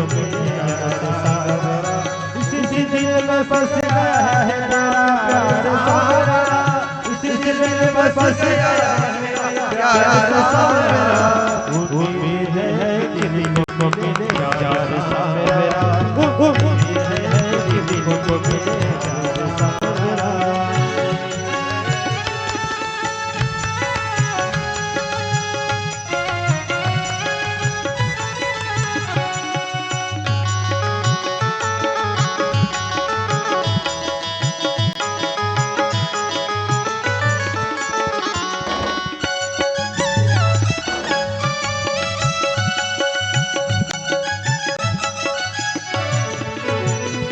सूरत भर अब कुछ सारे कर दे, सूरत भर कुछ सारे कर दे, सूरत भर कुछ सारे दे। बदले में अगर दे दे कुछ प्यार सा मेरा, बदले में अगर दे दे कुछ प्यार सा मेरा, उम्मीद है कि तुमको मिले प्यार सा मेरा, उम्मीद है कि तुमको मिले प्यार सा मेरा। इस दिल में फंस गया है तेरा प्यार सा मेरा, इस दिल में फंस गया है तेरा प्यार सा मेरा, उम्मीद है कि तुमको मिले प्यार सा मेरा, उम्मीद है कि तुमको मिले प्यार सा मेरा, उम्मीद है कि तुमको मिले प्यार सा मेरा, उम्मीद है कि तुमको मिले प्यार सा मेरा, प्यार सा मेरा, प्यार सा मेरा, प्यार सा मेरा। भगवान की आज के आनंद की।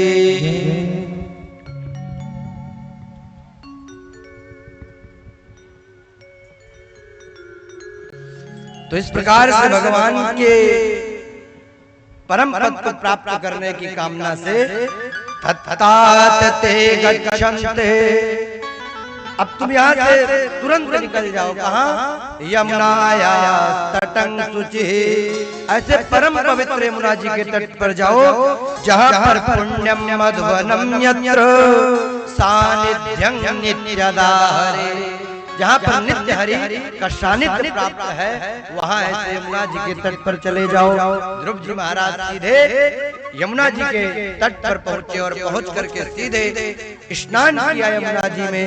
और स्नान करने के पश्चात तुरंत ध्यानस्थ होकर के उसी द्वादशाक्षर मंत्र का जप करना प्रारंभ कर दिया। और पहले तो 3-3 दिन पर वो केवल त्रिरात्रांते त्रिरात्रांते कपित्थो बदरासना 3-3 दिन पर केवल वो फलाहार करते थे। 3 दिन के बाद जैसे जैसे तपस्या उनकी बढ़ती गई वैसे वैसे उन्होंने खाद्य पदार्थों का भी त्याग करना प्रारंभ कर दिया। परिणाम ये हुआ कि अंतिम में जब 12 दिन पर भगवान 12 दिन पर जब ध्रुव जी महाराज केवल और केवल वायु पी करके रहने लग गए और इतना ध्यान में लीन हो गए नारायण के कि समस्त वायुमंडल के समस्त भूमंडल के पवन को अपनी ओर समेट करके अपने हृदय में अवस्थित कर लिया। और एक ही पैर पर खड़े होकर के भगवान का नाम जप करते रहे। जितने भी देवता थे सब रोते चिल्लाते पहुंचे देवताओं की शरण में कि नैवं विदामो भगवन प्राणरोधम। भगवान हम लोगों के प्राण पर कोई खींच रहा है, आप कुछ न कुछ उपाय करिए। चराचरस्याखिल तत्वधाम्ना। चर अचर में जितने भी जीव थे और देवताओं के भी समस्त के श्वासों को खींचते हुए ध्रुव जी महाराज अपने अंदर अवस्थित कर लिए। देवता लोग पहुंचे भगवान की शरण में।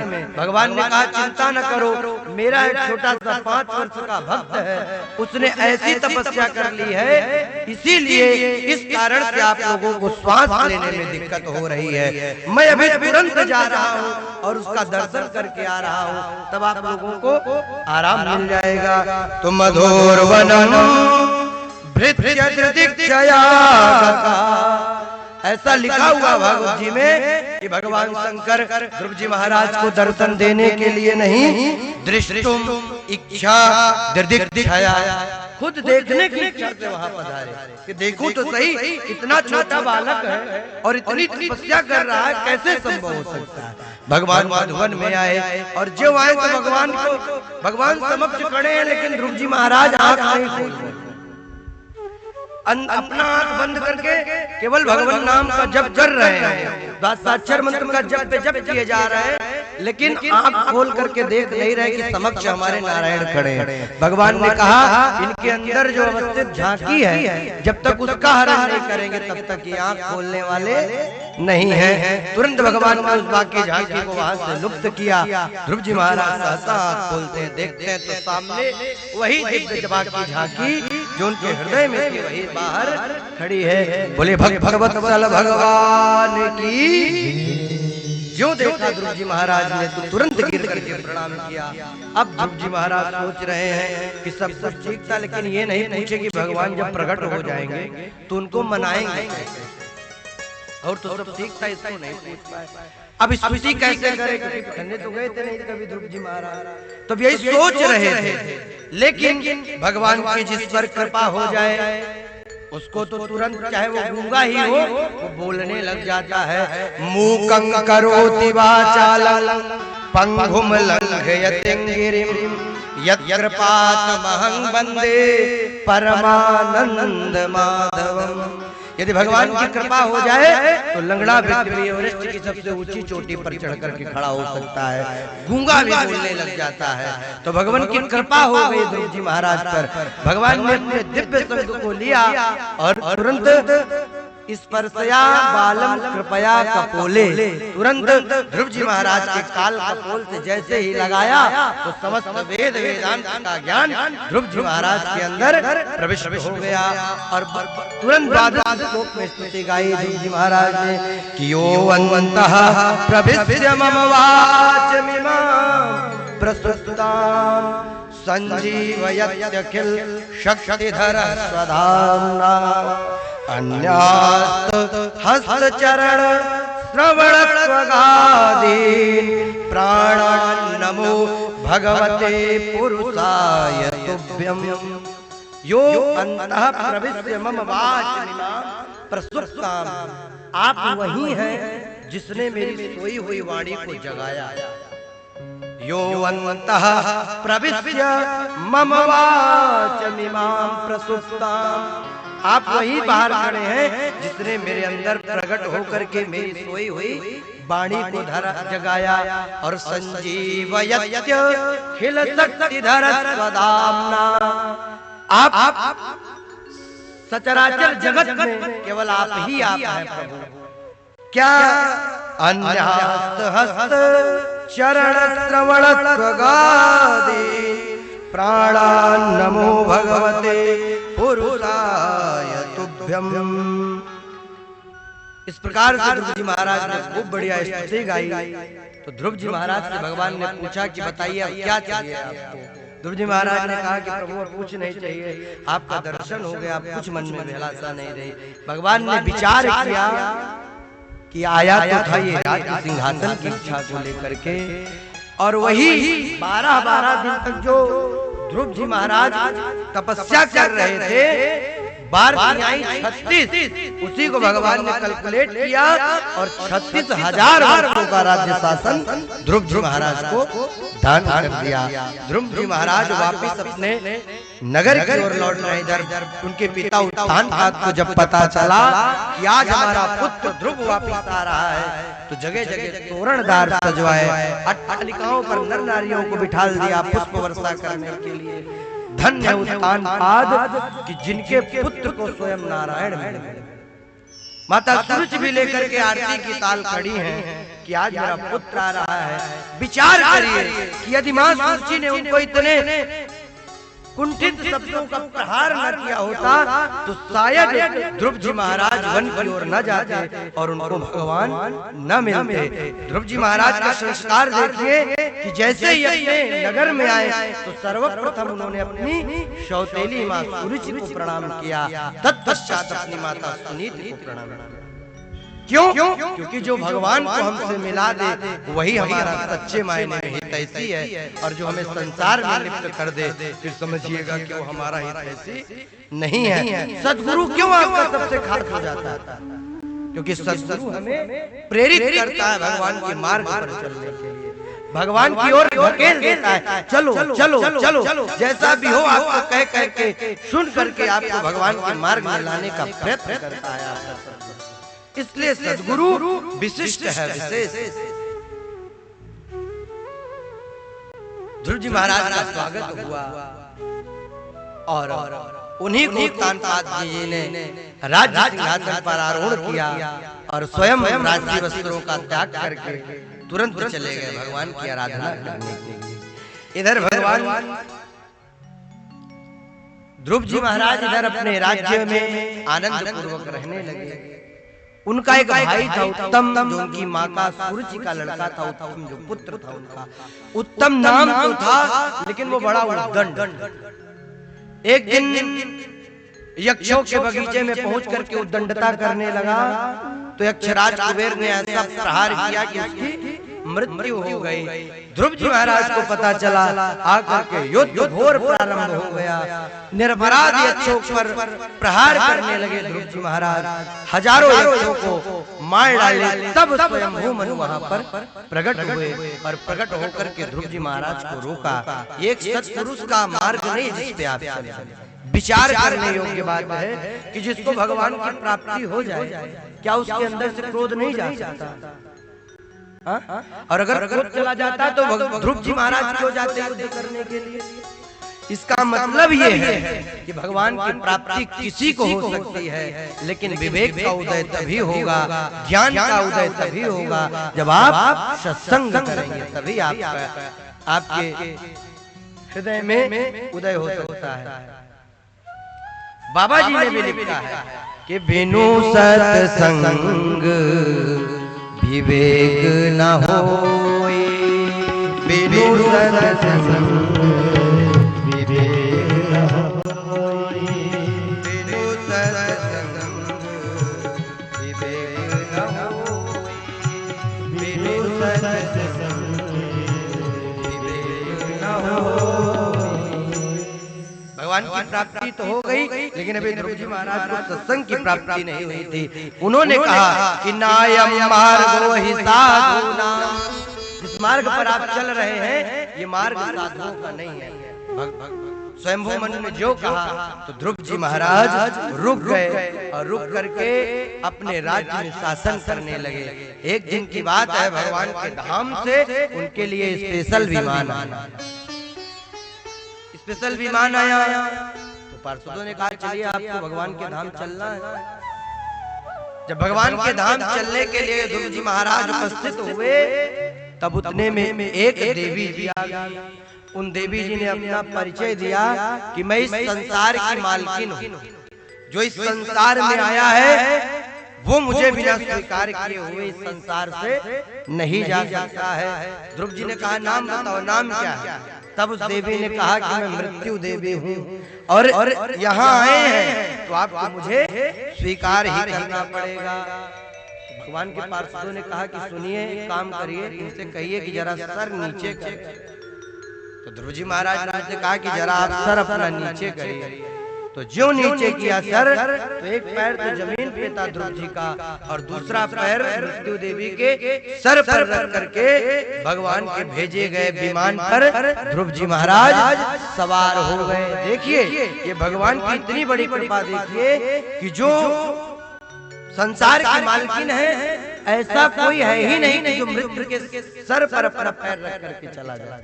मृत्यु को तो सभी को स्वीकार करना पड़ता है।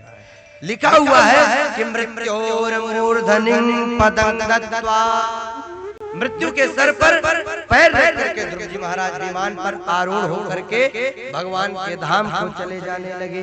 लेकिन जाते जाते ध्रुव जी महाराज ने एक विचार किया कि जिस माँ ने हमको जन्म दिया क्या उनको भी तो चलने का अधिकार था। तो उन्होंने भगवान के पार्षदों से कहा भैया जरा विमान रोकना, हम अपनी माँ को तो ले ले तब चले आपके धाम। तो भगवान के पार्षदों ने कहा जरा सामने देखिए, आगे आगे जो विमान जा रहा है उस पर आपकी माता जी को ही लेकर के जाया जा रहा है। क्यों? क्योंकि आप जैसा यदि इस घर में सतपुत्र हो जाए, क्या उसकी माता की कुगति हो सकती है क्या? या आपके पिता की कुगति हो सकती है क्या? निश्चित ही आपने तो अपने माता पिता का उद्धार कर दिया है। इस प्रकार से ध्रुव जी महाराज ने अपने राज्य का शासन करते हुए भगवान के परम पद को प्राप्त करते हैं। इन्हीं ध्रुव जी महाराज के वंश में आगे चल करके अंग महाराज हुए। अंग महाराज बड़े ही धर्मात्मा थे, लेकिन इनका जो विवाह हुआ वो मृत्यु देवी की पुत्री के साथ सुनीता के साथ हो गया। उसी के फलस्वरूप उनका जो बेटा हुआ बेन वो बड़ा ही उद्दंड हो गया। उससे इतना ज्यादा परेशान हो गए अंग कि जाकर के अपने ही राज्य में छिप करके बैठ गए। और बेन जब राजा बन गया, अब तो राज्य जो है वो खाली पड़ा रहा, तो संतों ने मिल करके बेन को ही राजा बना दिया। और जो राजा बेन बन करके बैठा, तो बेन जब राजा बना तो सबसे पहले उसने सनातन धर्म पर ही बैन लगाया। किस पे बैन लगाया? सनातन धर्म पर। और क्या उसने कहा कि मेरा राज्य जो होगा वो धर्मनिरपेक्ष होगा। उसके राज्य के धर्मनिरपेक्ष की परिभाषा क्या थी?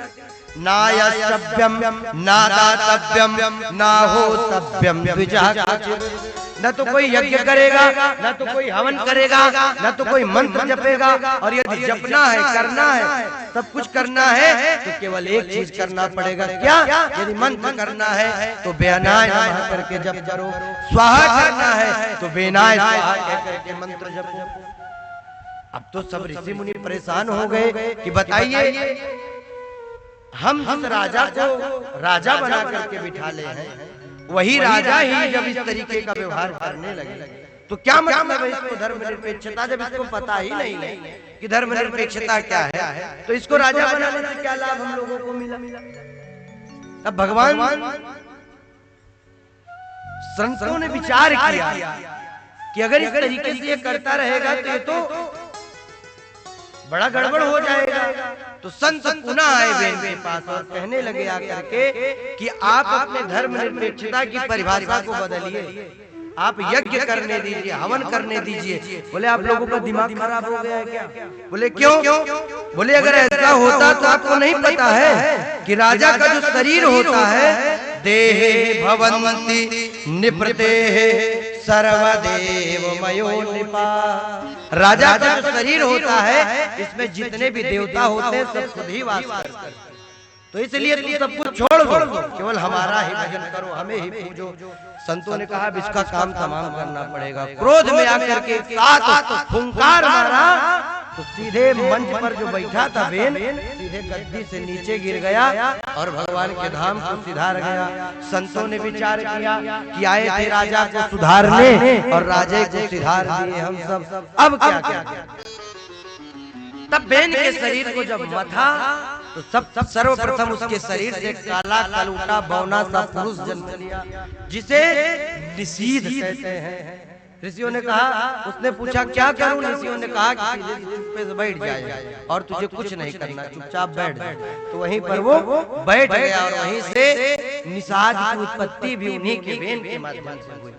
पुनः जब शरीर का मंथन किया तो उससे भगवान के अंशावतार, भगवान के अवतार ही पृथु जी महाराज की उत्पत्ति हुई। बोले पृथु महाराज की। पृथु जी महाराज की उत्पत्ति। और पृथु जी महाराज जब उत्पन्न हुए तो उनके चरण कमलों में भगवान के जैसे ध्वजा, अंकुश, वज्र सबके चिन्ह अंकित रहते थे, वैसे ही पृथु जी महाराज के चरणों में अंकित थे। जो संतों ने देखा तो उनको वहीं पर राजा बना करके बिठा दिया। और इस पृथ्वी का नाम जो है पृथ्वी कैसे पड़ा? राजा पृथु ने ही पृथ्वी को व्यवस्थित कर दिया, इसलिए उनका नाम वसुधा पहले नाम था इस पृथ्वी का, और वसुधा का भी अर्थ यही होता है जो अन्न को धारण करे, वस्त्र को धारण करे, जल को धारण करे, आदि सब को धारण करे। धा का अर्थ धारण करने वाला, और वसु का अर्थ अन्न जल धन, जितने भी वस्तु हैं पृथ्वी पर वो सब कुछ माता वसुधा ही धारण करती हैं। इसलिए पृथ्वी का नाम पहले वसुधा था, और जब वसुधा को व्यवस्थित कर दिया प्रभु ने तो वसुधा का नाम पृथ्वी पड़ गया। बोले पृथ्वी मैया की, यज्ञ भगवान की। हरे राम राम राम सीता राम राम राम, हरे राम राम राम सीता राम राम, हरे राम राम सीता राम राम, हरे राम राम सीता राम राम, हरे राम राम सीता राम राम, हरे राम राम सीता राम राम,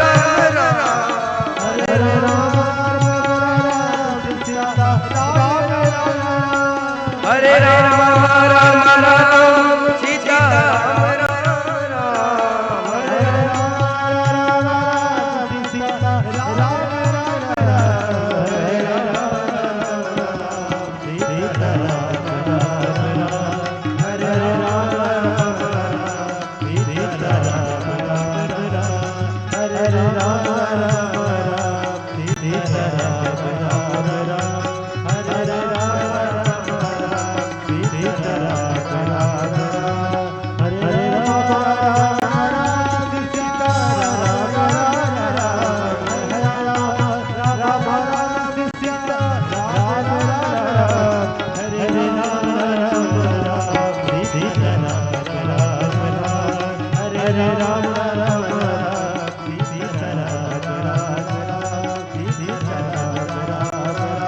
सीता राम राम, हरे भक्तवत्सल भगवान की। तो जो पृथ्वी मैया की स्थापना करी, व्यवस्थित कर दिया, तो एक दिन की बात है, रोते रोते सारे प्रजा भगवान पृथु के पास आई कि प्रभु हम एक शेर अन्न बोते हैं तो आधा ही शेर पैदा हो रहा है, बताइए क्या किया जाए। क्योंकि राजा का परम कर्तव्य होता है कि अपनी प्रजा का पालन अच्छे से करे। तो माता भगवान पृथु ने विचार किया कि ऐसा क्यों हो रहा है। उन्होंने तुरंत अपने धनुष बाण को उठाया और उठा करके वसुधे त्वं वधिष्यामि मक्षासन परांके, आप मेरे आदेश की अवहेलना कर रही हैं। बताइए आपको तो जितना दिया जाता है उससे कहीं आप दुगना वापस करना चाहिए, आप ऐसा क्यों कर रहे हैं। तो माता पृथ्वी ने कहा कि प्रभु आपके ही पूर्वज जो थे इतना ज्यादा पाप कर्म कर दिए हैं, इसी के लिए मैंने अपने जितने भी रत्न भंडार थे सभी को अपने अंदर समाहित कर लिया है। और प्रभु यदि आपको चाहिए तो आप किसी को बछड़ा सतपात्र बना करके आप मेरे से समस्त सामग्रियों का दोहन कर लीजिए। भगवान पृथु तैयार हो गए, धर्म को बछड़ा बना करके राजा पृथु ने समस्त साधनों का दोहन किया और पृथ्वी को पुनः व्यवस्थित कर दिया। और इस प्रकार से पृथु महाराज अपने राज्य में राज्याशासन करने लगे। पृथु महाराज यज्ञ पर यज्ञ करते जा रहे थे। जब 100वां यज्ञ प्रारंभ हुआ उनका, तो इंद्र ऊपर से देख रहा था। देखिए, जब कोई व्यक्ति इस भूमंडल पर भजन कीर्तन जब करना प्रारंभ करता है तो सबसे पहले अगर किसी का आसन डोला डाल होता है तो इंद्र का होता है। क्यों? क्योंकि इंद्र को पता है यदि ये ज्यादा तपस्या कर लेगा तो सबसे पहले इंद्रासन ही ये मांगेगा। इसलिए इंद्र ने एक पाखंड का रूप बनाया और तब से जहां पर ये पाखंड का रूप धारण किया इंद्र ने, यहीं से पाखंड का जन्म हुआ। यहीं से इंद्र ने ही पाखंड को जन्म दिया। और आया जब युरेग्य का घोड़ा छोड़ा गया तो इंद्र दूसरा रूप बदल करके उस अस्त्र को चुरा ले। उनसे छीना करके भगवान पृथु के पुत्रों ने उनसे छीन करके वापस घोड़े को ले आए, इसीलिए एक नाम उनका विजितास भी पड़ गया। इधर जब राजा पृथु को पता चला कि इंद्र ने ऐसे ऐसे कुछ कार्य किए हैं, तो भगवान वहीं पर प्रकट हो गए और यज्ञ को सफल कर दिया। बोले यज्ञ भगवान की। पृथु महाराज ने पूछा कि महाराज, जिस इंद्र ने हमारे घोड़े का हरण किया है, क्या उस इंद्र को दंड मिल सकता है? तो ब्राह्मणों ने कहा आप चिंता न करिए, बस आप कहिए तो कोई अभी इंद्र को हम लेकर के चले आए। बोले कैसे? बोले एक चीज हो सकता है। क्या? बोले दैवाधीनं जगत् सर्वं मंत्राधीनस्य देवता ते मंत्राः ब्राह्मणादीन तस्मात् ब्राह्मण देवता। देव के अधीन है, मंत्रों के अधीन है, और मंत्र किसके अधीन है? ब्राह्मण के अधीन है। तो आप चिंता न करिए, आप केवल आज्ञा करिए, अभी इंद्र को हम ले आकर के इसमें स्वाहा कर देंगे। जो ब्राह्मण देवताओं ने स्वाहा करने का प्रयत्न किया, तो ब्रह्मा जी और यज्ञ नारायण भगवान उपस्थित होकर के उनको मना किया और यज्ञ को सफल किया और कहा पृथु से कि मांग लो आपको क्या चाहिए। तो पृथु ने कहा कि भगवान हमें कुछ भी नहीं चाहिए, केवल इतना दे दीजिए कि हमारे जो 2 कर्ण हैं इसमें 10,000 कानों के बराबर श्रवण शक्ति इसमें प्रवेश कर जाए। भगवान ने पूछा ऐसा क्यों कह रहे हो? बोले महाराज आपकी कथा, आपके गुणानुवाद श्रवण करने के लिए ये 2 जो है कान पर्याप्त नहीं है, इसलिए हमें 10,000 कानों की श्रवण शक्ति इसी 2 कानों में मिल जाए। विदित्व कर्णा युत में समेवरा। इस प्रकार से जब वर मांगा तो भगवान ने वो वर दे करके उनको वहां से फलीभूत कर दिया और यज्ञ को सफल कर दिया। इन्हीं पृथु महाराज के वंश में आगे चल करके प्राचीन बरही, और प्राचीन राजा प्राचीन बरही जो थे ये बड़े ही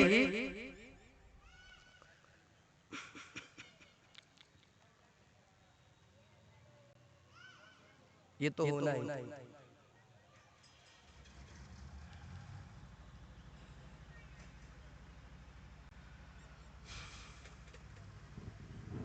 बोले वृंदावन बिहारी लाल की। जादू हो जाता है ना, हो जाता है कि नहीं? रहते रहते जादू हो जाता है। बोले वृंदावन बिहारी लाल की। तो इन्हीं राजा पृथु के ही वंश में प्राचीन बरही हुए, और राजा प्राचीन बरही जो थे वो बड़े ही कर्मकांडी थे। किसी ने उनको बता दिया कि यज्ञ में जो है बलि दी जाती है पशुओं को। उन्होंने इतने पशुओं की बलि दे दी यज्ञ में कि पूरे इतना यज्ञ उन्होंने किया कि पूरे भूमंडल पर कुशाओं से पाट दिया पूरी पृथ्वी को। एक दिन नारद ऋषि पधारे उनके यहाँ, और जो नारद ऋषि यज्ञ मंडप में प्रवेश करते हैं, ऊपर जैसे ही उनकी दृष्टि गई तो देखते हैं कि जितने पशुओं की राजा प्राचीन बरही ने बलि दे रखी है वो सब के सब ऊपर आकाश मंडल में मुंह को फाड़े हुए देख ही रहे थे कि राजा प्राचीन बरही कब ऊपर आवे और कब हम इनका नाश्ता बनाएं। नारद जी ने कहा प्राचीन बरही से कि बताइए आपने इतना यज्ञ किया, लेकिन एक बार जरा ऊपर दृष्टि डाल करके देखिए। जो राजा प्राचीन बरही ने ऊपर दृष्टि डाली तो देखा कि जितने पशुओं की हमने जितने पशुओं की मैंने बलि दी है सबके सब मुझे ही देख रहे हैं। बोले महाराज ऐसा क्यों? तब नारद जी ने कहा कि आपने हिंसा प्रवृत्ति परक जो यज्ञ किया है उस हिंसा का ये परिणाम है कि आपको इसका फल भोगना पड़ेगा। बोले महाराज हमने अपने से कुछ नहीं, फिर बोला जैसा वेद में लिखा है वैसा ही मैंने किया है। क्यों वेद में ऐसा कहाँ लिखा है कि हिंसा करनी चाहिए? जिस वेद ने ये गाया हो कि हिंसा कभी नहीं करनी चाहिए, हिंसा करनी ही नहीं चाहिए, तो उस वेद पे कैसे ये वाक्य हो सकता है कि बलि दी? कलयुग में बलि का निषेध किया गया है। एक शब्द है जब विवाह कराया जाता है तो कहा जाता है कि कन्या जो है अब वर के हृदय को स्पर्श कहा जाता है। उसमें कुछ ऐसा शब्द है कि उसका अर्थ यही निकलता है, अगर न समझने वाले हो तो वही कहेंगे कि अब कन्या जो है वर का वध कर दे, लेकिन उसका अर्थ ये नहीं है, क्योंकि वेदों की भाषा जो है वो बड़ी ही कठिन है। इसलिए जो जानकार हो उसी को वेद पढ़ना चाहिए और पढ़ना चाहिए। तो महाराज वेद में ऐसा लिखा, इसलिए मैंने कहा, बोले नहीं नहीं ऐसा कुछ नहीं लिखा है, आपने बहुत ही गलत किया। तब पुरंजनों का आख्यान राजा प्राचीन बरही को सुनाया नारद जी ने। पुरंजन कौन? ये पुरंजन हम आप ही है। पुरंजन जो है ये जीव ही है, इसका एक सखा है अभिज्ञात। ये दोनों आपस में मित्र हैं, पुरंजन और अभिज्ञात। एक दिन इन दोनों मित्रों में ये चर्चा हुई कि हम दोनों मित्र चल करके घूम करके आवे। जीव संसार में जब आता है तो बहुत भटकाव रखता है, आज यहाँ होले, कल वहाँ होले, परसों वहाँ होले, ये पाले, ये कर ले, ये देख ले, तो जीव मात्र यही करता है। अभिज्ञात पुरंजन ने कहा कि मित्र चलो चल करके भ्रमण करके आते हैं। तो पुरंजन ने कहा, अभिज्ञात ने कहा कि तुम्हें जाना है तो जाओ, मैं तो नहीं जाने वाला। पुरंजन निकल पड़ा घूमने के उद्देश्य से और पूरे भूमंडल का जब भ्रमण कर लिया, लेकिन उसको कहीं रहने योग्य स्थान नहीं दिखा। बाद में उसे एक नगर दिखा, नवद्वार पुरे देहि, उसको एक 9 दरवाजे वाला महल दिखा। और वो 9 दरवाजे वाला महल कौन सा? ये अपना 9 दरवाजे का ही ये महल है। नवद्वारे पुरे देहि, जीव का जब जीव निकलता है तो 9 ही मार्ग है, 2 कर्ण, 2 नासिका छिद्र, एक मलत्याग का, इस प्रकार से ब्रह्मांड। तो इस प्रकार से 9 छिद्र जो है इस मानव शरीर में हैं, उसी प्रकार से उसे 9 द्वार वाला एक महल दिखा। जो ही वो उस महल में प्रवेश किया तो उसे एक सुंदर देवी कौन मिली?